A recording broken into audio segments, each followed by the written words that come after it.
Jadi sesuai dengan daftar di SIPP Pengadilan Negeri Jakarta Selatan ya, telah masuk gugatan perbuatan melawan hukum dalam gugatan sederhana dari penggugat atas nama Sri Wulandari atau alias Wulan Guritno ya, kepada tergugat Sabda Yagra ASH. Gugatannya itu adalah gugatan yang intinya di dalam posita disebutkan bahwa tergugat telah melakukan perbuatan melawan hukum terkait dengan dana talangan senilai 396.150.000 rupiah. Itu inti pokok gugatannya. Udah dekat banget, dan kalau buat saya yang penting kebahagiaan anak. Jadi Mbak Wulan udah direstuin, ya lu tanya dong sama keluarga itu. Tanyanya kalau nanti pertanyaan itu coba kita pakai logika ya. Mbak Wulan udah direstuin, nah yang restuin gue apa keluarganya? Yang harus ditanya keluarganya, tuh nanya ke aku.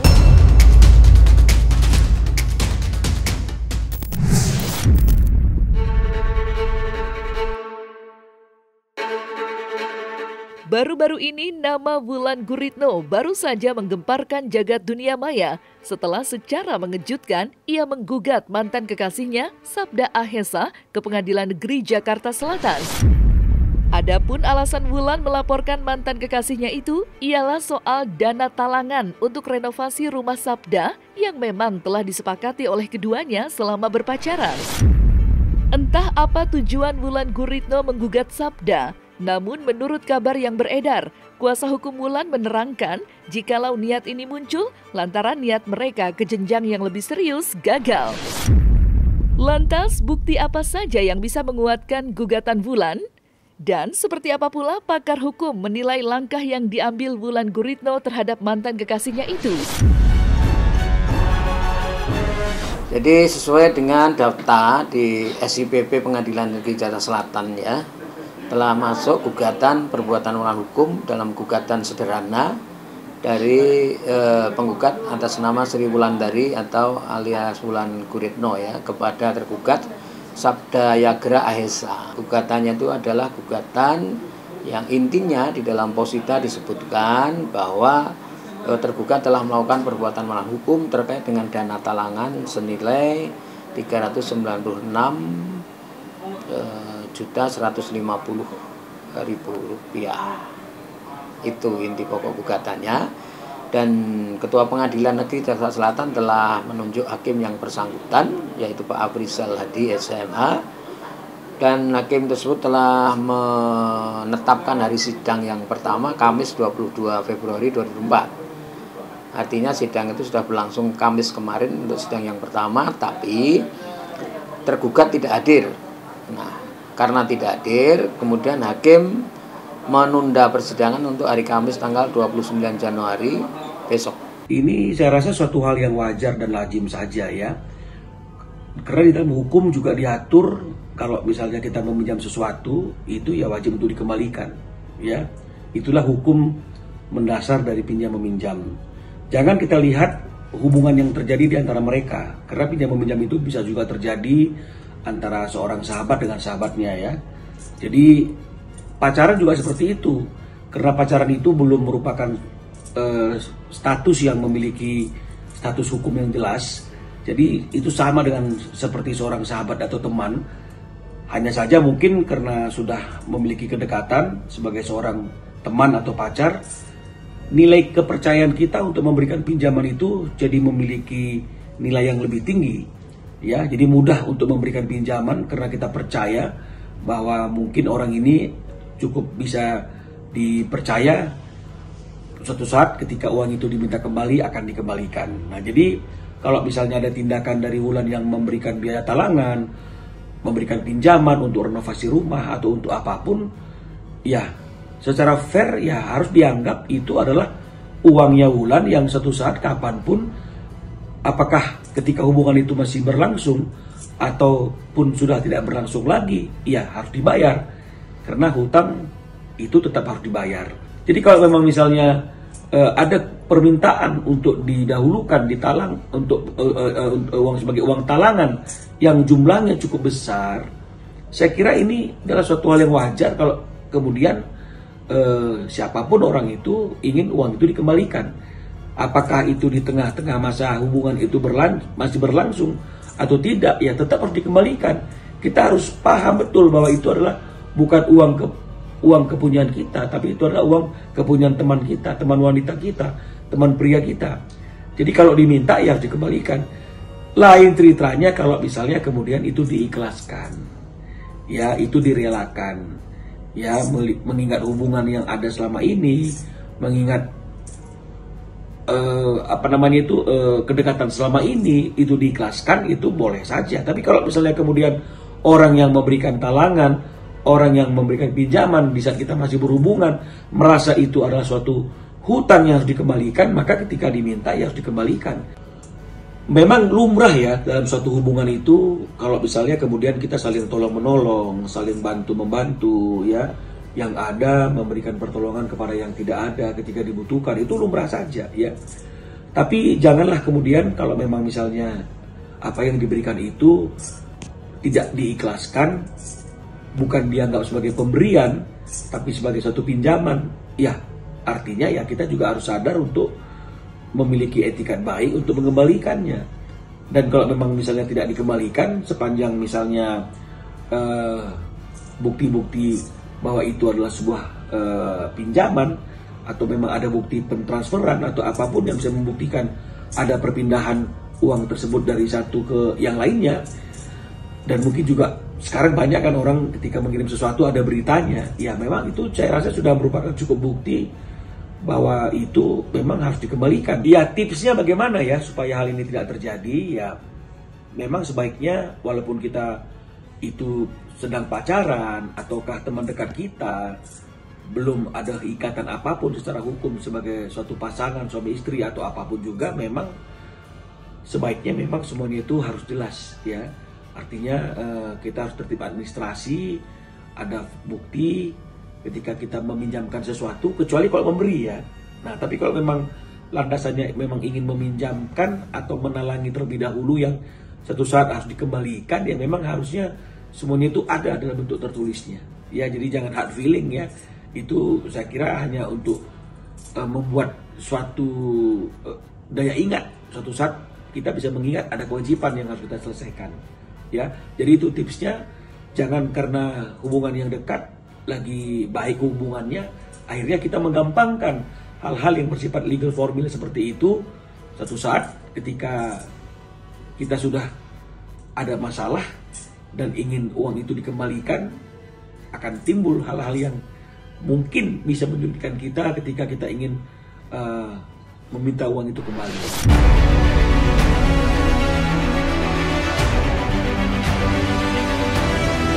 Hanya sekedar ngejok konten. Kalau salah ya salah. Bisa berlatih. Saksikan bersama saya Vista Putri pukul 18.00 hanya di Cumi. Visit di cumi-cumi.com.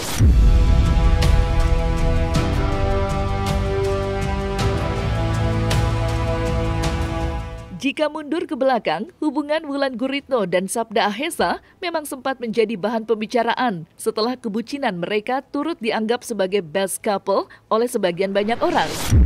Semasa masih menjadi sepasang kekasih, Wulan dan Sabda sering kali menampilkan kekompakan dan keromantisan mereka di media sosial. Dan diketahui pula jika Wulan pertama kali mengumumkan hubungan asmaranya dengan Sabda Ahesa pada Maret 2020.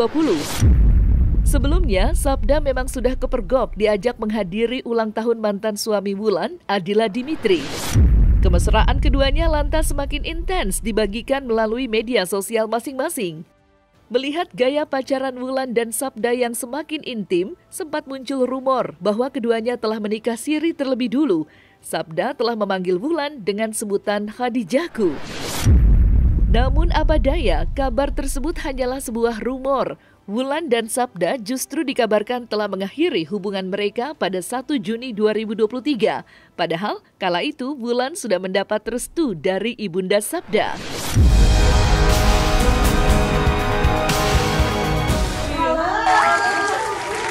salah pas gue lagi nonton lagi, ya Allah.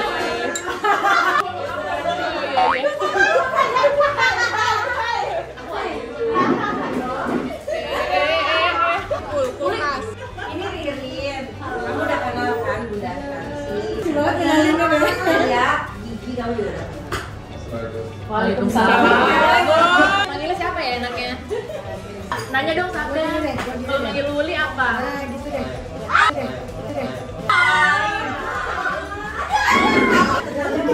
Dari Wuli apa, ayo?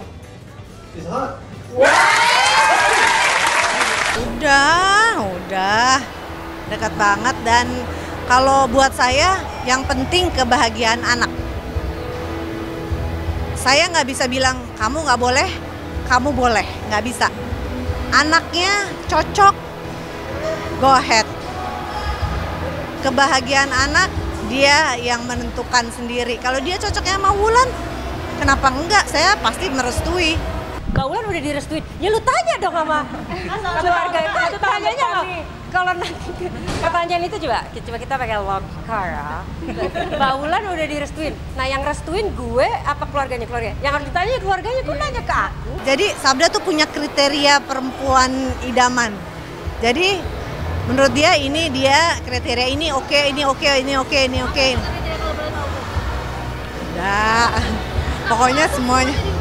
Iya, semuanya ada di Wulan. Kaget lah, pasti kaget. Tapi begitu saya kenal, oh cocok gitu. Pertama kali yang ulang tahun itu kan, terus Sab, kamu mau Wulan? Terus iya, akhirnya dia bilang iya. Terus dia itu, Muna mau ketemu, gitu. Terus ya udah, akhirnya ya pertama kali tuh pas Sabda ulang tahun, bulan Maret kemarin. Enggak. Kalau saya gini, karena dulu saya sama orang tua tuh dilarang pacaran, malah saya sengajain. Jadi saya tidak pernah mau melarang anak-anak pacaran sama siapapun. Selama mereka bahagia, nanti mereka jadi, saya kan pasti akan merestui. Hidup yang jalanin tuh Sabda, bukan orang lain, bukan omongan orang lain. Jadi menurut saya nggak penting.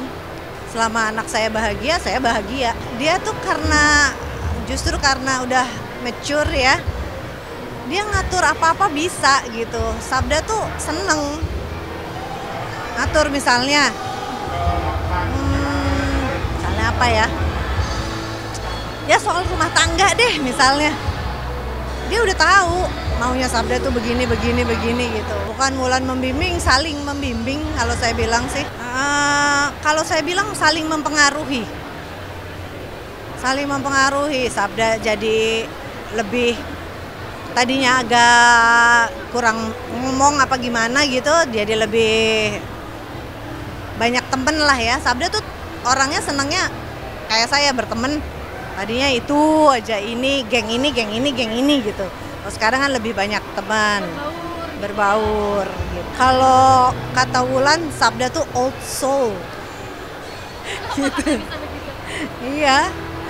Ya gitu, karena mateng ya. Anaknya kan Sabda 26 tapi mateng.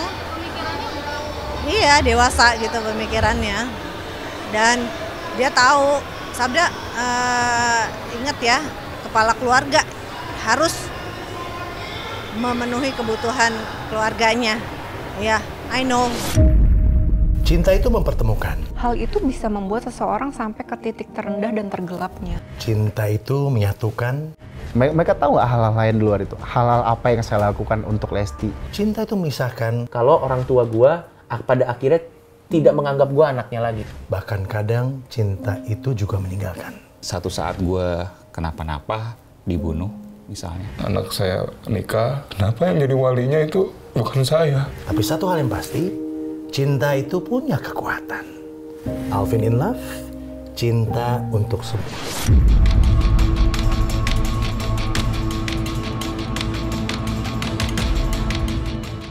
Terlepas dari kabar Wulan yang secara tiba-tiba menggugat Sabda, kini aktris berusia 42 tahun itu nyatanya juga terlibat dalam pengaduan LP3HI atas dugaan promosi judi online.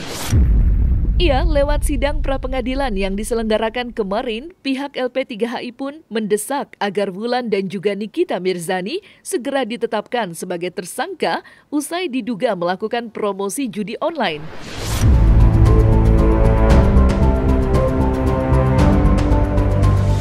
Hari ini agendanya adalah jawaban dari pihak Bareskrim bagi termohon, penyidik, terkait dengan permohonan atau gugatan kami terkait dengan promosi judi online yang diduga dilakukan oleh Nikita Mirzani dan Wulan Guritno. Nah, jawaban dari pihak Bareskrim sendiri kalau menurut mereka ini masih tahap penyelidikan. Jadi mereka masih mengumpulkan fakta-fakta apakah perbuatannya termasuk dalam kategori tindak pidana atau bukan. Nah, bagi kami ini sebenarnya aneh karena untuk penanganan perkara di tingkat Bareskrim seharusnya mereka sudah tuntas. Apakah judi online itu termasuk tindak pidana atau bukan itu sudah tuntas seharusnya. Karena teman-teman di daerah, penyidik di daerah itu bahkan sudah ada sampai penuntutan, sudah ada divonis 2 tahun, ada yang 8 bulan, ada yang 1 tahun. Sehingga mereka seharusnya penyidik di Bareskrim itu tinggal mengumpulkan dokumen-dokumen yang ada atau putusan-putusan pengadilan terkait dengan apakah promosi judi online itu adalah tindak pidana atau bukan. Seharusnya itu lebih mudah, 1 bulan aja cukup kalau itu mah. Nah, sehingga sekarang seharusnya itu bukan tahap penyelidikan, tapi tahap penyidikan. Jadi tersangkanya sudah ditentukan, segala macam. Seharusnya ya, tapi ternyata dari jawaban mereka ini masih penyelidikan. Saya tidak dalam kapasitas berhadapan dengan Wulan, saya berhadapan dengan penyidik. Jadi yang penting bagi saya adalah penyidik mau datang atau tidak. Soal kemudian Wulan atau Nikita mau datang atau terserah aja. Dia mau jadi saksi dari pihak Bareskrim ya monggo aja. Nanti malah enak. Tetapi kalau misalnya dalam perkara ini yang pihak yang berhadapan adalah kami, LP3HI bersama berhadapan dengan pihak Bareskrim. Besok kita lihat di bukti ya, apakah dia cukup kooperatif atau tidak. Kalau berdasarkan berita media kan mereka hanya dimintai klarifikasi saja kan, dan itu pun juga sempat minta penundaan.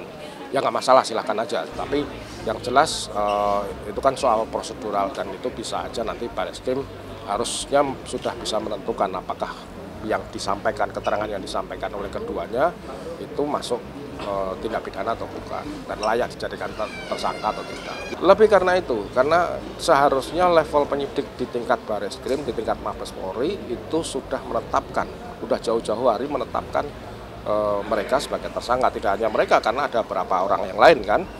Nah, seharusnya menjadi tersangka dan seharusnya pula sudah dinaikkan ke penuntutan. Tapi oke lah, minimal menjadi tersangka dulu. Bahkan kalau mau lebih fair lagi misalnya,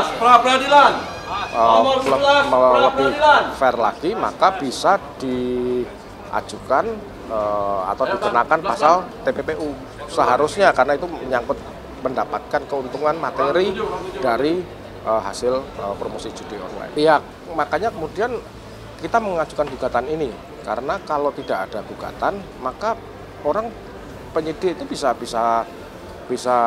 berbuat apapun yang kemudian tiba-tiba berkasnya hilang atau berkasnya entah kemana ketumpuk dengan perkara lain, itu sangat mungkin. Dan mekanisme yang diatur undang-undang, diatur oleh KUHP adalah mengajukan pra peradilan. Yang kita inginkan karena ini adalah koreksi ya, kita mau melakukan monitoring dan koreksi terhadap tindakan yang dilakukan oleh penyidik.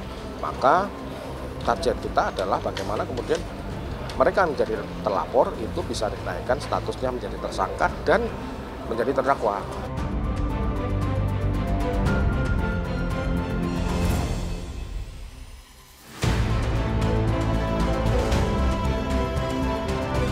Nah, selesai sudah Cumi Lovers? Saksikan terus Cumi Camp In-Depth, kabar lengkap, mendalam, dan akurat dari narasumber terpercaya.